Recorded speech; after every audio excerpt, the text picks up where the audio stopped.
the word squirting, it's a porn term. Female ejaculation, releasing your feminine waters, your amrita, your divine nectar. These are more kind words for us to understand that this is a very, very cleansing, grounding, beautiful experience for a woman. So this whole notion that you see on porn of, these guys putting the hammer down on the G area so that it just ejaculates some liquid, that's not pleasure. That's just a party trick.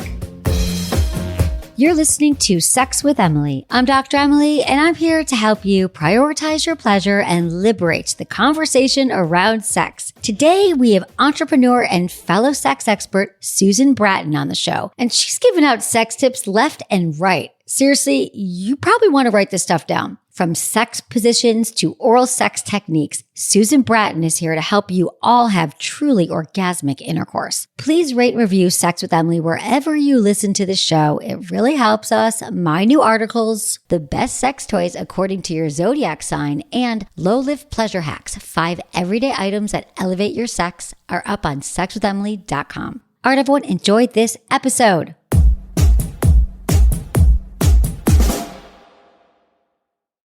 By now, you've probably heard my Magic Wand story. It's a brand that's been part of my personal journey for more than 20 years.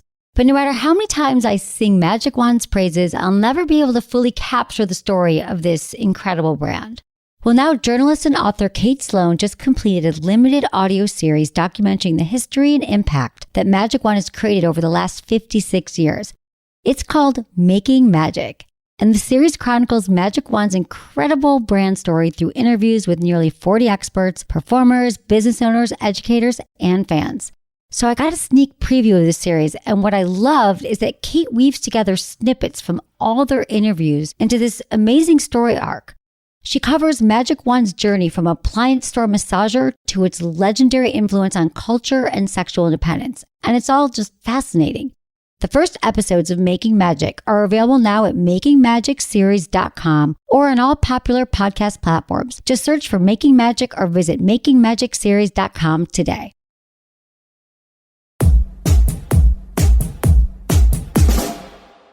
I am so excited to welcome entrepreneur and fellow sex expert Susan Bratton onto the show today. Susan has authored and published 34 books and programs, including her Amazon #1 international bestseller, Sexual Soulmates, The 6 Essentials for Connected Sex. Susan believes that shame-free, frequent sexual pleasure is every man and woman's birthright. A frequent and riveting speaker from the stage, on television, on podcasts. She's welcome back on this podcast, Susan, summits, online video, and through her thousands of magazine and website articles. Susan invites lovers to embrace giving and receiving pleasure as a vital element of being alive. Susan, my old friend, we've known each other for a long time. I'm so excited to have you back on the show. I'm happy to be here, my sweet angel, and congratulations on the success of your new book. How are things going?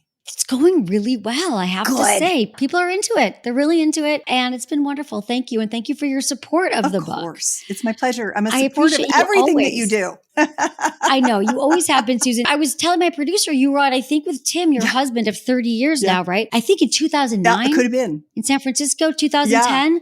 So it's time. And I have to say that I love having you on the show for many reasons, because we can go off on so many things.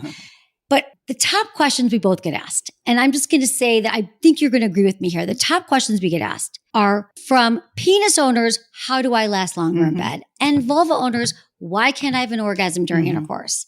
Would you say that those are the questions you pretty much get asked as well, around lasting longer, staying harder, and then from vulva owners, like, what's up with my orgasm? Yeah, definitely. What's up with my orgasm? From men, what I hear more is, how do I get my partner to initiate sex or have more sex with me? Which I think is all a part of this too. The stamina piece is so interesting because honestly, all of this there's so much misunderstanding about how it's supposed to go. And I think that misunderstanding comes from a combination of kind of religious shame and repression, sexual depiction in the media, including pornography, not understanding our genital systems and how different the male and female arousal ladders are, and the difference between being a testosterone dominant human being and an estrogen dominant human being. One of the great things about sex is that once you get over someone being super pissed off about no one ever explaining anything to them, and you tell them, don't blame your parents. They didn't know much. They were doing the best they could do. It's not your church's job or your school's job to do it. That's never going to happen. Your personal growth and sexual growth are two sides of the same coin. Thank God you care enough about it to be pissed. Now put that all behind you and just start learning techniques, because sex is a series of linked skills, communication techniques, and understanding how to take care of your body so it operates well your whole life. So you've got a long sex span, which adds to your longevity and your happiness. And it's just one thing and the next thing and the next thing. And you and I, doing this for decades, we know we're learning new things every day. I mean, that's the fun thing. I always joke that if sex were a brand, it would be sex. There's always something more. Sex is a skill set, right? That's exactly it. Once people can say, okay, I'm going to get rid of the shame, the trauma, all that stuff. Once we get them past that, and then they show up to the sexual set, the exciting things in the world, then they're like, okay, let's go. And that's when they have to start learning. And in many cases, unlearning, right? Unlearning all the misinformation that they were told. And Susan, you have so much information and materials and books and things about orgasms. Like, I'm always learning too. We're all going to learn some stuff today from Susan Bratton, because she's just a phenomenal resource. We do have some listener questions I just thought we will also get into. But yay, that's like, I know, that's like right? a treat for me, Emily. It is a treat. So maybe we just, Susan, I think we should just get into the questions now. Okay, this is from Tom, and he's 50 years old. Great. Hey, Dr. Emily, my partner I've been dating for about a year and a half and getting pretty serious. She's amazing, perfect in so many ways, but there's one problem in our sex life, and I'm not sure if it's her problem or my problem. She can't achieve orgasm during sex. Apparently, she occasionally achieves orgasm alone through masturbation, but I don't think she masturbates very often. She says she's never had an orgasm with a partner, but she really enjoys sex, especially sex with me. So for her, not having an orgasm doesn't seem to be a problem. For me, however, it is a problem. I find sex somewhat unfulfilling if my partner does an orgasm. What should I do? It's not that I'm not trying to satisfy her. I totally am. She has a vibrator that we sometimes play with together, but even that doesn't bring her to climax. I think maybe she's nervous or self-conscious with me and can't achieve orgasm. Help. Before we get into this, he's not sure whose problem it is. She can't have an orgasm during penetration. She does it during masturbation, but she probably doesn't masturbate enough. And then he's feeling really not great about himself. Like, sex isn't great because she's not having the orgasms during intercourse. Is she nervous, self-conscious? I mean, Susan, what do you think? Where do we tell him to start here? This is a beautifully asked question, because it really points out a number of things that happen. So the first thing that I'll say is that the 44th book that I'm working on is called Orgasmic Intercourse: How to Cross the Gasm Chasm. Because this is the number one thing in pair bonded, heterosexual, monogamous partners, man-woman pairings, that, which is the big bell curve of people. It's the number one issue. Going back to what you said earlier, for a lot of guys, it's also that they can't last long enough. That's not what we're talking about here. And one of the things that jumps out at me right away is that I really appreciate his empathy. And I also love how it highlights the fact that for the large majority of our male partners, they really, really want us to have incredible pleasure. They don't really want to have intercourse with us if we're not also having orgasms. That's one thing. The second thing that I can say is that because orgasmic intercourse is a learned skill, it's really just a series of what you said earlier, Emily, unwinding the misinformation and adding the techniques and steps so that people can achieve that incredible bliss that comes from two lovers in orgasmic ecstasy entwined in each other's bodies together. And there are a couple of things. The first is that performance anxiety is one of the biggest issues for all people in sex. And I think that's part of what is happening here is that she's just kind of, number one, she worries probably that she can do it, not understanding that all people can have orgasms from intercourse. It's simply a series of learned skills. So that would be the first thing that I would want her to know, is that there's nothing wrong with you and you can do it. I'm just going to teach you how. And then that just like immediately makes people feel better. The second thing is that it is the two people together, working together to create the pleasure and the heart connection and the encouragement and the space and the time and the love to make it happen. And you start feeling little inklings of it. And then pretty soon it's happening. And then pretty soon it's happening a lot. And then pretty soon it's reliable. And then pretty soon it's like, how could we have ever been the other way? So it happens quickly. Your body really wants those pathways. Another thing that I guess I would say, the steps are important. One of the biggest issues I see is that couples think about sex as like foreplay, sex, and then maybe they've heard the word aftercare, but probably not even. It's like foreplay and sex, and Probably sex not. is the goal. And everything leads to that. And people are kind of in a race to get there because that's what sex is. And the problem is that that's come from our religious background that says sex is for procreation only. So the only thing that matters is intercourse. And what I would love to do, and I'd love it if you had a better word for this, Emily. Let's put our heads together, because what I would love to do is like get rid of the whole sex foreplay construct, because all the foreplay stuff is just as important and pleasurable and orgasmic as the intercourse stuff. Kissing, genital pleasuring, full body touch, breast and nipple play, yoni and lingam massage, the, vulva and penis massage, oral pleasuring, intercourse, anal course, all of those things are all magnificently orgasmic once you learn how to do them, because we have all kinds of orgasmic receptor tissue all throughout our body. And the more of it you get in play, you've probably had Dr. Nan Wise on your show. Have you had her on? Years ago, yes. She was the one who put all the women in the fMRI machines and had them touch different locations, and it lit up different parts of the brain. And sex being that mind-body connection where your brain's your biggest sex organ, the more of it you light up, the more pleasure you feel, the easier it is to achieve orgasm. And then I'll say one more thing and I'll shut up because I want to hear what you have to say. And that is, when you're talking about the male body and the female body, that the testosterone dominant penis owner and the estrogen dominant vulva owner, and I like to call it a yoni instead of a vulva, because the vulva is the outside and the vagina is the inside, and there's a whole bunch of stuff in there that's super important, which I'm about to say. So he's horny every day. He masturbates every day. And generally, if he's healthy, these are all just bell curve things. Some people don't, so, and all that stuff. But he wakes up with a morning wood, and he thinks about sex, and he masturbates, and he looks at your naked body, and he gets an erection. It takes a minute or two, or even less sometimes, maybe a little longer, but he's got fast acting blood flow to his penis because it's like a straight shot. Well, here we women are estrogen dominant.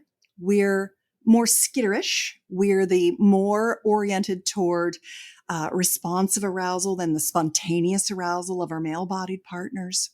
We have all the same erectile tissue that needs to get all the same blood flow, but it's in all these nooks and crannies. We've got 3 erectile tissue systems that make up our structures that need to get that blood flow.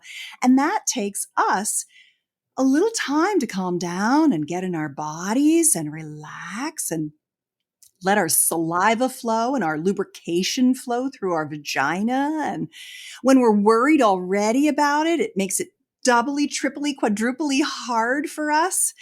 And when we're racing to penetration, instead of taking all that stuff we call foreplay to get us really aroused and to get that, I like to call it a yoner, like a yoni boner, like a clit boner. But it's not even just the tip of the clit that we think about. It's all that huge amount of erectile tissue that would totally fill our hand if we took it out of our vulva. You think about your penis owner, and he's got his little banana in his pants there, and you take that banana out and you peel it and take all that erectile tissue and wrap it around our vagina, right in our vulva. If we don't have 15, 20, sometimes 30 minutes when we're stressed or tired or where we are in our cycle, we don't, we're being penetrated before we have our lady boner, our yoner. And so when you're flaccid and small and tight and not engorged, you have less surface area to send the signals to your brain that say, this is pleasure. So you're actually getting less signals. And so the more you slow down and let that all plump up, the more signals you get. And then you're ready, and it becomes understanding that the vagina wants very different types of sensation than the penis, different strokes, different sensations, different tempos and rhythms. And last piece I'll add in, and I can deep dive into techniques, and I can deep dive into dirty talk, which it's not dirty talk. It's encouragement. We need encouragement, verbal. We need a lot of that, adoration, encouragement, appreciation to get there. And so I would say that if they both had those tools and they could have a few stroke techniques, he could know a few things to say to her, and they slowed down and took their time and did some yoni massage and some, penis stroking and some vulva pleasuring and some sexy kissing and some booby play, she would start coming so easily. So I have no worry at all that once this gentleman hears this segment that you're doing with me, he's going to be like, yahoo, she's coming and she's coming and she's coming around the mountain. Wow, Susan, that is just so much to unpack. You just unpacked the entire conundrum that we have around understanding sex, whatever kind of body we're in. So first, you're speaking to the whole misunderstanding that we have around sex. So that it's just about procreation. How do we redefine it? You said nipple orgasm, anal orgasm. I hope you guys are taking notes, because those are all the different ways that we can orgasm that don't have anything to do with penetration. To go back to our friend Tom here, we hear this a lot. It's really, really common. We don't understand the arousal runway. We don't really understand what it's going to take to get her aroused, because men, they see their partner, they get turned on. It's the way they get aroused. It's external. We see their penis, and then we're a vulva owner going, well, I'm not ready yet. What's wrong with me? I'm broken. And then we know the second we get into our head and we're worrying what's wrong with us, there's going to be no orgasms happening. You do have techniques. You're making almost like this guarantee, which I don't often make guarantees, but the way you're saying is that anybody can learn to orgasm during intercourse, any vulva owner. Anyone, and you have very specific techniques, everyone, because I know that you got into this because you were like, I'm not having an orgasm during intercourse. You remember my story. That was your jam. Yeah. Yes, of course. Yeah, let's talk about that. So in knowing this and knowing that they're in a good place, let's just say they don't have the shame, they don't have the trauma, they just really need to understand Tom and his partner, what can they do to have more pleasure during penetration? Because at the end of the day, that's where they're going to go, right? Even though they could have all these other gasms.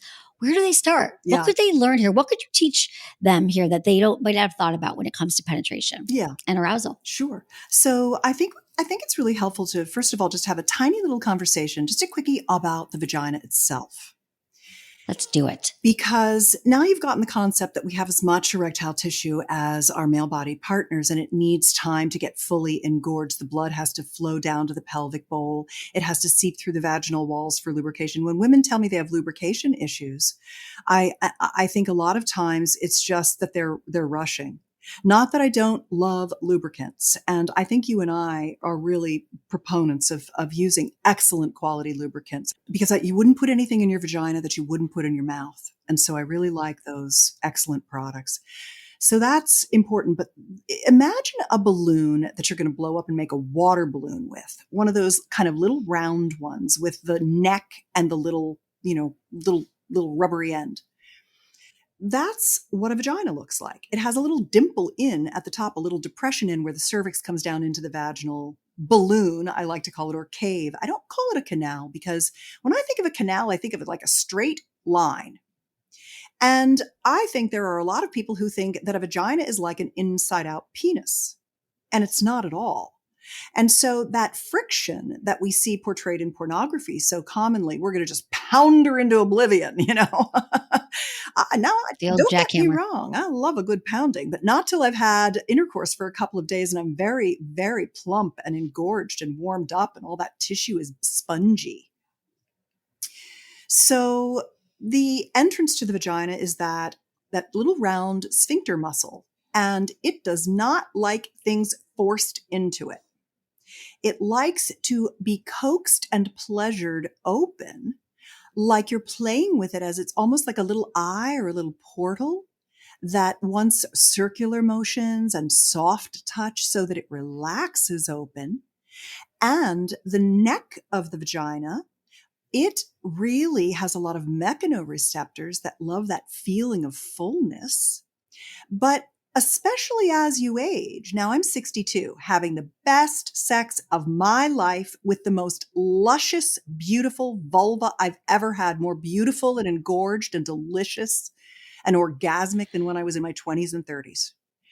And that's because I do a lot of sexual biohacking and I really take care of preventing atrophy or reversing atrophy as I age because I want that sex span so I can live longer and look 10 years younger than all my peers, which is what having You've done it. Good intimacy shows. So have you. Good intimacy shows you that you can look younger than your peers because you're getting all the benefits of really great intimacy. And I didn't say sex because I don't want people to go, oh, I have to have intercourse 3 times a week, because I'm still not convinced Susan Bratton's right that I can have an orgasm. And I'm not going to tell my husband he can have sex 3 times a week. And I would give up being younger not to have that, like we're still there with people. They don't believe us yet, Em.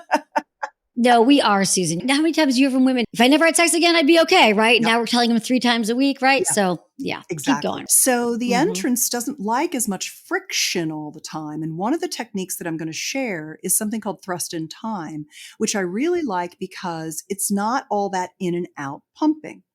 So then when you think about that balloon, when the vagina gets aroused and that blood flow comes, the cervix and uterus pull up. And the vagina tense. It's like you blew up the balloon. And when you are thinking about pleasuring, think about massage. Massage, if I gave you an upper neck and back and shoulder massage right now, Emily, if I sat you down in front of me and I put your hair up in your little bun, your beautiful hair, it looks so pretty today. And I got my beautiful massage oil out and I started working on your back and neck. I'm not going to rub the skin. You'd be like, Susan Bratton's the worst massager in the world. What I'd be doing is I'd be going below the skin to that tissue below the skin.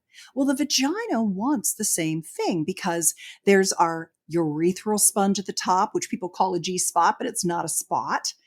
It's a long tube. It's one of our 2 of our 3 erectile tissue structures. It's got the perineal sponge on the bottom of the vagina. That's our 3rd structure. We've got our pudendal nerves that send pleasure throughout our body. They're like pleasure escalators. And all around, the cervix loves to slowly be disarmored, unarmored, and released into its pleasure. It wants to be petted like a little kitty. And deep past the cervix, into the deep space of our womb, we like to have our lover be there and meet our womb, our body, our sushumna, our sacral chakra, our base note, the seat of our power. And so what's so lovely about all of that is that for women who are like, boy, that just all sounds overwhelming, it's because it's never been touched. If you have a place anywhere, because one of the things I love to teach is orgasmic activation, which is that maybe your clitoris is sensitive and you can give yourself an orgasm, or maybe the little part of your vagina it feels good and you can get an orgasm. But if you can't like stroke your little labia or massage and knead your outer labia or run your fingers along the mons and orgasm from that, you can activate all the tissue on the outside, the vulva, and the inside, the vagina, to be 100% orgasmic.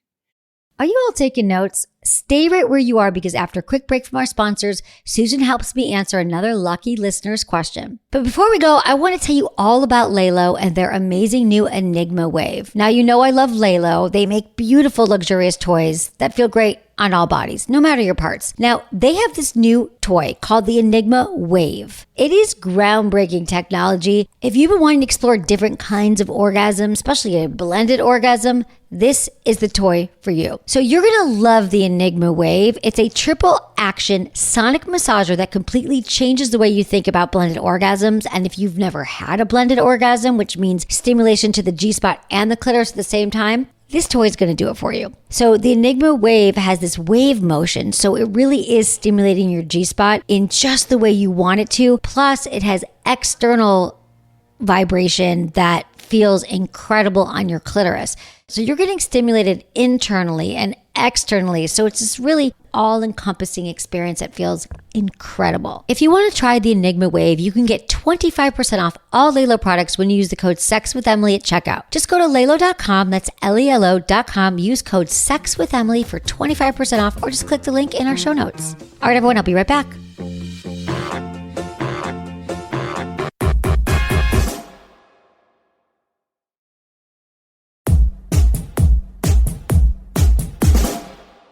We have all these nerve endings and all these pleasure spots inside of us externally, and we really don't explore them. We don't think about it. If most of your experience has been the penis goes right inside of you and that's it, you're missing where all the magic is happening. What we're talking about is like cross training. We're warming up all these areas, all these nerve endings, playing with them, and there are areas we haven't touched, right? So we're talking about awakening and giving, ourselves permission and our partners permission to really explore in different ways. Yeah, exactly. I know there's a lot to it, we but don't even know what's possible. I think it's all interesting, don't you? Oh, I love it, Susan. Yeah. My God, yes. I remember when we first met, I think it was like doing orgasmic meditation, almost 20 years ago, learning that there's all these areas that we have to awaken. And it's very, very exciting that we have so many nerve endings. But again, what we are told about sex and how we define sex isn't necessarily going to be the thing that's going to get us to all these areas. I really am enjoying how you're unpacking it. It's a lot though. And I'm going to go through in rapid fire a bunch of techniques because I think then people are like, okay, you've laid the foundation. Now give it to me. They want that. They get, I love this foundation. Let's get to the techniques and then we can go into the orgasmic cross training. But I want to go back to maybe we could stick with Tom and help him because he's on the edge of his seat now. He's dying to know, okay, what do I do? You say she's going to orgasm. I'm in. Susan, tell me, what do we do that we're not doing? All right. So I'll go through them quickly because if you go to orgasmicintercourse.com, there are links to all of the different techniques that I'm going to talk about. So really what I want to do right now is just give you this range of ideas of what could be done. It's not the old in and out. Thank you, Susan. Thank you. So the very first one that I really like is something called the heart-tongue technique. And this is something I teach male-bodied partners. And that is stop thinking about your penis like a piston and start thinking about it, start connecting it to your heart so that when you're inside your woman, you're actually sending your love out through your penis and into her body. But that instead of it being your penis, it's a tongue. So what I want you to do is I want you to lick the inside of the cave all over with the tip of your tongue. The next one that I really like is something that I call glissando. And glissando works really well in doggy style, particularly because you can get a good grip, though it works well in cowgirl too. And that's woman on top. And in this case, facing your partner. So kind of like she's on top, up above you, missionary style, if you would. So glissando is this notion that for a lot of penis owners, they are doing the movement. And we're either trying to meet them or we're lying there and receiving it. And glissando is the idea that when she's on her hands and knees and you're behind her, instead of you thrusting into her, you pull her onto you and you use some nice rhythms and rocking motions. The nervous system loves rocking and it's very calming. And the notion of this glissando, what I want you to think about is glissando comes from harp music. It trills, it goes up and it goes down, it goes up and it goes down, and it slides. It's really slippery and fluid. And for a lot of men, they're very stiff in their hips. And so the glissando, they can actually do if they got tight psoas or what have you, they don't know how to do the hip drop yet, but that's a thing you want to do. And the way you learn it is cat cow. You get down on your hands and knees and you love the cat cow. Drop your belly down and then you suck your belly up and you drop your belly. That'll get that movement in your pelvic bowl and it will calm down your urge to ejaculate because it relaxes everything. So it's a double benefit for guys to learn it. I love it. So glissando is really good because you're moving her body on you. And that's very masculine because you're moving her body. And when you move her body, you move her emotions. It's exciting for her. What I was picturing when you were saying that is, they're actually picturing them like sending the love and sending the energy in when they're having sex, like, which is another great image for them to think about.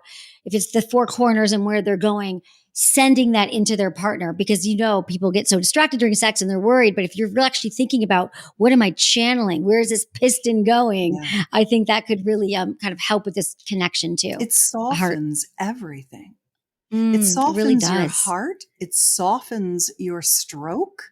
And it But not your penis. explores the cave. No, it actually will make you harder because you're feeling the love. And that's a turn on. The other things that are fun are something that I call the thrust in time technique. And this is probably, I have to say, Emily, if Ooh. there's one technique that I give away where I get the most exclamation points behind the thank yous, it's thrust in time. And Ooh, okay. thrust in time is an ancient Taoist practice that I brought into the 21st century for couples. And it's basically a 10 count. So it really helps guys actually slow down and not come too fast, which is 1 in 4 men feel like they have quote unquote premature ejaculation. So, and that's a whole different show. I got a million things to say about that. But the thrust in time, you start out with the notion that there are short, shallow, slow strokes, and there are long, deep strokes, slow, deep strokes.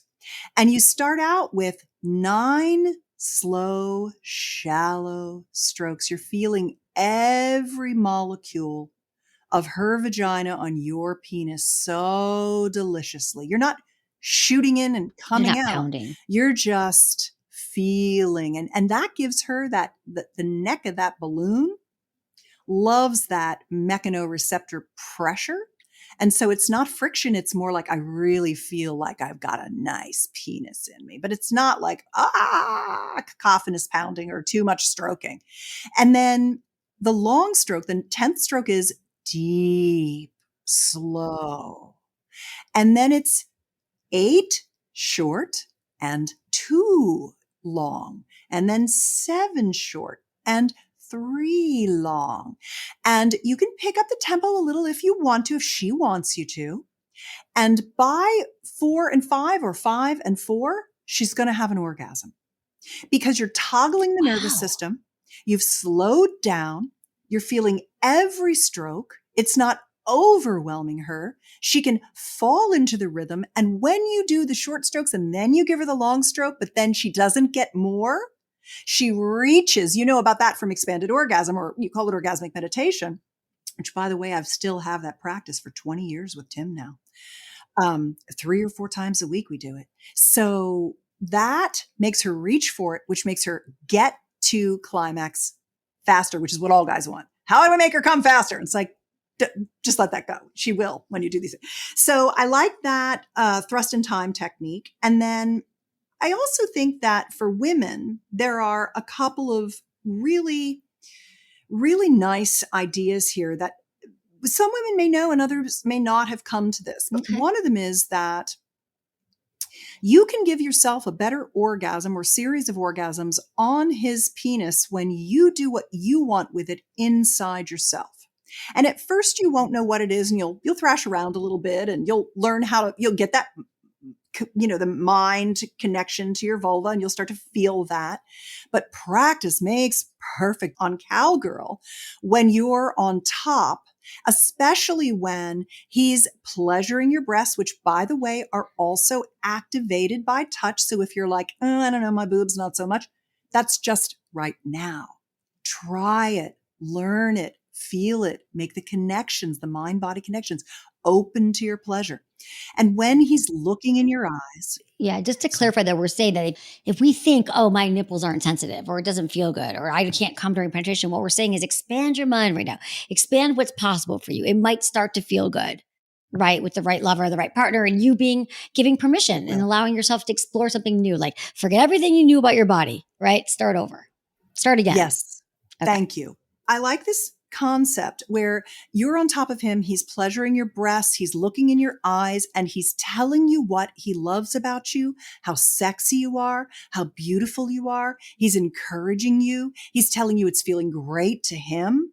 That we need. Sex is sensual. Sensual means senses.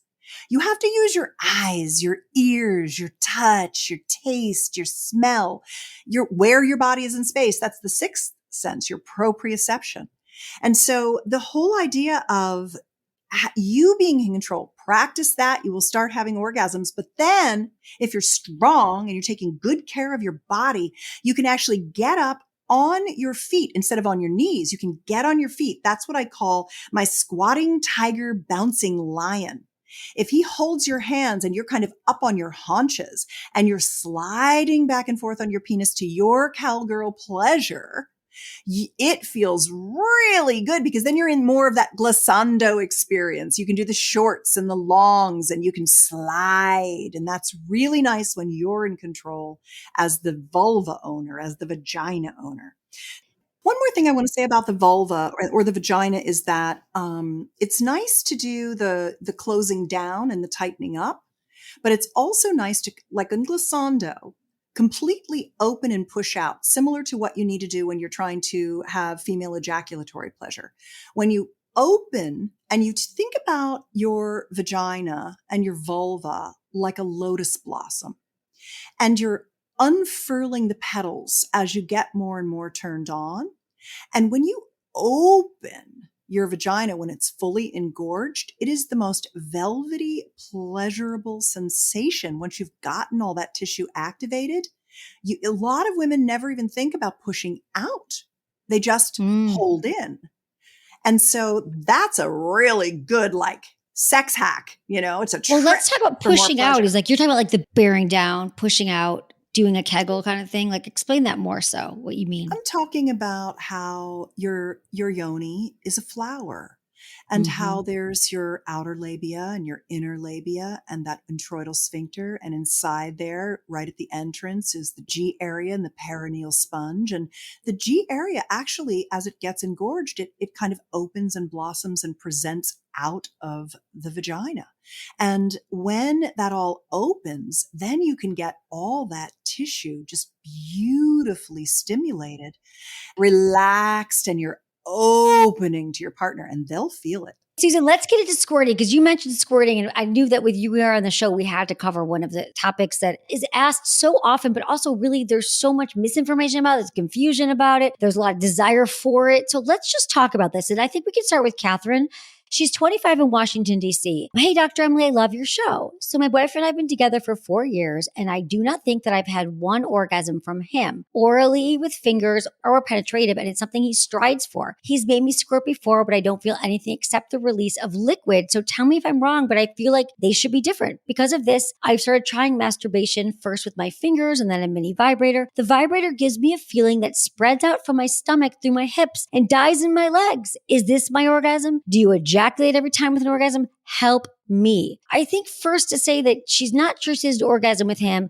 Now, I'm not sure she's ever had an orgasm. And then she's got questions about squirting and liquid. And first off, I think you've probably noticed this as well, is that people weren't really talking about squirting as much 20 years ago. But then since porn was available like in our pocket and people are talking about it, a lot of people think it's very aspirational. There's a lot of vulva owners who are being pressured, I think, by their partners to have it because it seems like it's the holy grail of sex. And I just want to say that, yes, we can all learn it, but also that women can release fluid and squirt without having an orgasm. You can orgasm and not squirt. We should probably talk about here, like, you can get into squirting, but she's also warning if she's had an orgasm. So, we kind of covered a lot about orgasm, but how can we help Catherine here understand her orgasms and squirting?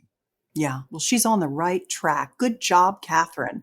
You've gotten yourself fingers and a mini vibrator, and I think that is fabulous. There's a couple of things. Keep at it. I'm not sure that the mini vibrator is going to be enough for you. I have a feeling there's some what we call armoring, which is that you've been frustrated and you're not feeling like you're making enough progress, and maybe you're not feeling the sensations. And so you might need a more powerful tool to get you started. What I find is for women who are struggling to achieve orgasm, she really needs to get a lot of deep, rumbly sensation into all of that tissue. I'd like her to self-pleasure first just by giving herself a yoni massage with some really nice sex oil. I'd like her to rub her whole vulva. I'd love her to rub across her mons because that's the gateway actually to female ejaculation. I don't like the word squirting. It's a porn term. Female ejaculation, releasing your feminine waters, your amrita, your divine nectar. These are more kind words for us to understand that this is a very, very cleansing, grounding, beautiful experience for a woman. So this whole notion that you see on porn of, these guys putting the hammer down on the G area so that it just ejaculates some liquid, that's not pleasure. That's just a party trick. So, Tallulah Solis, whom I know you also know, and I have been teaching people the beautiful experience of G-spot awakening and female ejaculation for, 15 years together now. She's a beautiful somatic sexologist. It's just all about getting everything moving, and you literally want to get your vulva, the outside, the mons across the top, like basically where your pubic hair is. Rub that till it's like jello, like gelatin under there. Get it liquidy and stroke the top of your clitoris, the shaft, which is actually underneath the hood. And don't just go straight for the glands of the clitoris. Just activate all of that area and inside the vaginal sphincter, that soft rosebud, touch that. Touch the rosebud around where your pee-pee comes out, your urethral exit, between the labia. Put your fingers inside and gently stroke yourself with lots of oil. Pleasure your nipples and breasts. Make the space in your house nice. Put a fresh towel under you. Get the lubes that you love. Put the music on. Get nice lighting. Honor and cherish yourself to your own awakening. Have your lover give you yoni massages and do exactly those same things. On betterlover.com, which is kind of my hub, there is a whole series of yoni massage videos where I tell you all kinds of things you guys can do. You can do to yourself. You can have your partner do to you. And I would recommend that you just really slow down and allow your body to just kind of like let go of that fear that's holding you back and that almost that wounding and numbness that you're feeling. When things haven't been lovingly pleasured, when you're nervous, it feels dead and numb and distant. What you've got to do is bring your heart connection to your pleasure and let your yoni talk to you. When you allow yourself to listen to her and she starts talking to you, your yoni, your vulva and vagina, when you let yoni speak to you and you hear her, she'll tell you, she will guide you as to where the pleasure is, where the sensitivity is, where the fear is. You just have to let that go. I remember when Tim was my husband, Sir Tim, 30 years, as Em said, when we were first finding my orgasm and he was stroking my G-spot. One of the sounds I made was like a train went through the room. And then you cry, you're going to cry. And all that is just letting go of all this religious repression, all this misinformation, all this shame, not having names for our parts, not understanding how they like to be touched, feeling like we're not enough, feeling we're alone. You will let that go. I'm giving myself goosebumps for you, Catherine. I know you are on the precipice of incredible pleasure that's going to get better your whole life. Just start with that stuff and then just keep learning. You can do it, my girl. You can do it. Susan, thank you so much for all of that. I mean, I feel like women just need to connect with them. There's so much power and soul and depth and connection and ancestral trauma that lives in our bodies, in our vulva. And when we start to, our vagina, and when we start to masturbate, solo play, solo sex, I mean, this is more of like the depth and embodiment of it to really get in there, massage, get to know your own body, bring your partner into it, and then we'll get to everything else. Yeah, but since she's new and it looks like she hasn't maybe had an orgasm before, getting to really know herself on this deep level could be just what she needs before she gets to the squirting, right? It's like we're all trying to, like if we're playing a game, we don't even have the cards dealt yet. People are already at the end of it. It's like, no, we got to start with the roots, the foundation here. What are all the pieces before we even start? So we're kind of helping her understand, Catherine, we want you to get to know your body and bringing your partner into this as well. There's one more little tip too that I was thinking about, and that it's super simple and powerful. It's one of those little hacky hacks.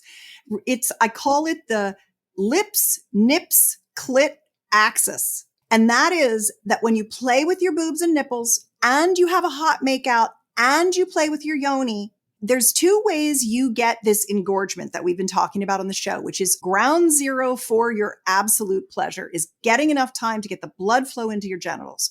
And when you kiss, it activates your yoni and it starts the arousal process. When you play with your breasts and nipples, it activates the yoni and it starts all the blood filling into the tissue. It's an everted erection. Thank you for laying this all out for us. So we really need to just slow down and understand that we're not broken because we are not going from 0 to 60, that it's actually the way our equipment works. We have to learn this information. This is imperative for us to be great lovers to ourselves and our partners.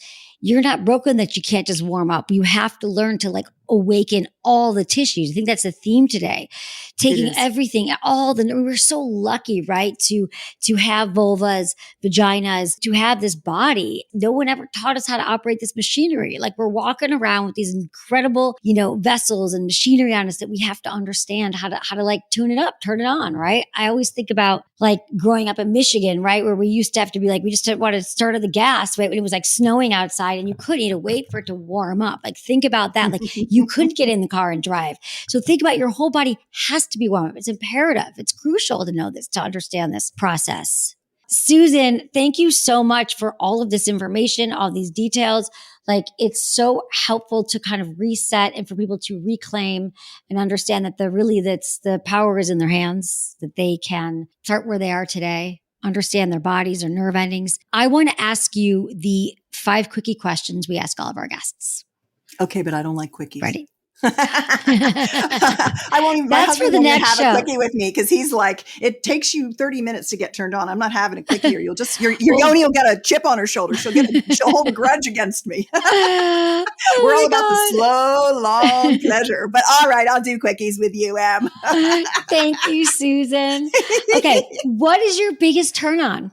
Depends on the day, man. I mean, whatever is the latest thing that's turning me on. Lately, it's been anal sex. I have a boyfriend who is the ass man. I've always said, if there's something about sex you don't like, it's just that you haven't had enough time to do it. It hasn't been done well to you. You haven't had the right partner for it. But I have this new boyfriend and he really knows what he's doing. And it's just such a deep and exquisite pleasure. It's I love it so much. So that's what's currently turning me on. I love it, Susan. Okay, biggest turn off. Grab her by the pussy. I'm with you. What makes good sex? Communication and education. Something you would tell your younger self about sex and relationships.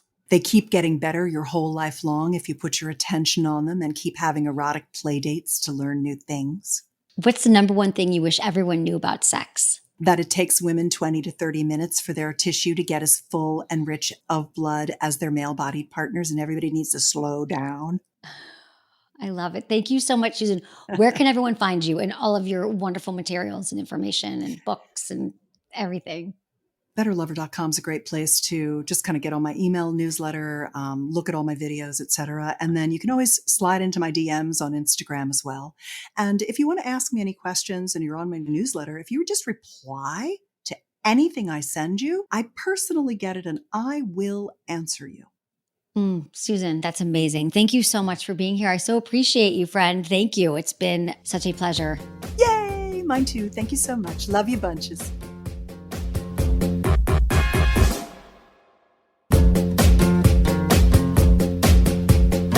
That's it for today's episode. See you on Friday. Thanks for listening to Sex with Emily. Be sure to subscribe, and give us a review wherever you listen to the podcast, and share this with a friend or partner. You can find me on YouTube, Instagram, Facebook, and Twitter at Sex with Emily.